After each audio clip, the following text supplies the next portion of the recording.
Google Chrome या फिर किसी भी वेब ब्राउज़र से हमें अगर इंफॉर्मेशन निकालना है किसी पर्टिकुलर टॉपिक पर या फिर किसी शख्सियत पर, तो हम उसे सबसे पहले गूगल क्रोम पर जाएंगे। यहाँ जाने के बाद सपोज़ अगर हमें सर सैयद अहमद ख़ान इनके ऊपर ये टॉपिक अगर है, ये इन्फॉर्मेशन निकालना है, तो अगर उर्दू में निकालना है या फिर इंग्लिश में जैसे भी निकालना है, तो यहाँ पर पहले टाइप करना होगा हमें उनका नाम।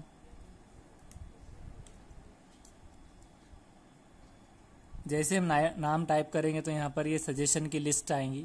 इस पर अगर हम क्लिक करते हैं तो यहाँ पर अलग अलग वेबसाइट्स आएंगी, जैसे कि britannica.com और byju's.com। यहाँ पर अलग अलग आएंगे। तो सबसे बेस्ट इन्फॉर्मेशन जो निकालने का जो वेबसाइट है वो विकीपीडिया है। तो अगर आपको कोई इन्फॉर्मेशन नहीं मिलती तो यहाँ पर आप आगे विकी भी लिख सकते हैं, जैसे विकीपीडिया, या फिर सिर्फ सिंपली विकी अगर आप लिख देते हैं तब भी आप उसे सर्च कर सकते हैं। तो विकीपीडिया फर्स्ट नंबर पे आ जाएगा।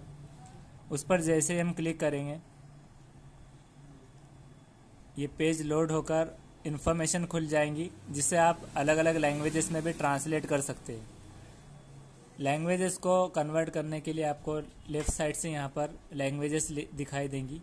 वहाँ से अगर आपको उर्दू में अगर चाहिए इन्फॉर्मेशन तो यहाँ पर उर्दू पर क्लिक करना होगा। उर्दू पर हम जैसे ही क्लिक करेंगे तो ये पेज लोड लेगा और यहाँ पर इस तरह से उर्दू ज़ुबान में इस तरह से इन्फॉर्मेशन ये आ जाएंगी। अब इसे कहीं पर सेव अगर करना रहा तो उससे हम कैसे करेंगे, तो इसे हमें सेलेक्ट करना होगा। सेलेक्ट करके एक पर्टिकुलर सिलेक्शन तक लेने के बाद Ctrl+C से कॉपी करेंगे और MS वर्ड ओपन करना है। MS वर्ड ओपन करने के बाद उसे पेस्ट कर देंगे। तो इस तरह MS वर्ड में आ गया। राइट क्लिक करके अगर ये लेआउट नहीं दिख रहा है तो ये सारा इसके टूल्स हम यहाँ से देख सकते हैं। तो इस तरह से इन्फॉर्मेशन यहाँ पर इस तरह आ जाएंगी।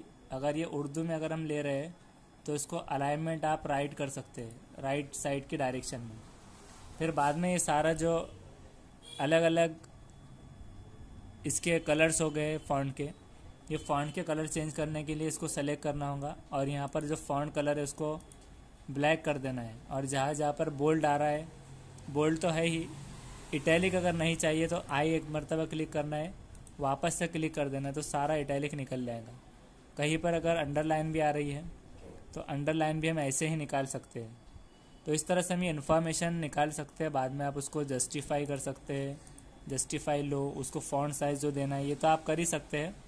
अब अगर इसमें आपको इमेजेस रखना है तो इमेज रखने के लिए आपको जहाँ पर भी इमेज दिखाई दे वहाँ पर राइट क्लिक करेंगे और सेव इमेज एज करना है। सेव इमेज एज में जैसे आपको महात्मा गांधी या फिर सर सैयद अहमद ख़ान जो भी आपको इमेजेस चाहिए तो आप वहाँ पर लिख दीजिए सर सैयद अहमद, ये इस तरह से सेव कर देना है। ये इमेज यहाँ पर JPEG फॉर्मेट में सेव होना ज़रूरी है। अगर वो क्रोम की वेबसाइट या फिर .html होती है तो वो हो नहीं पाएंगी, ओपन नहीं हो पाएंगी, क्योंकि यहाँ पर जब हम सेव करते हैं तो ये हमेशा देखना चाहिए कि JPG फॉर्मेट है या नहीं। कभी कभार यहाँ से वेब ब्राउज़र या फिर वेब फाइल आती है तो इंटरनेट की फ़ाइल होंगी, एक्सेस नहीं होंगी। अभी इमेज को आप डायरेक्टली इंसर्ट करके भी रख सकते हैं या फिर कॉपी पेस्ट करके भी।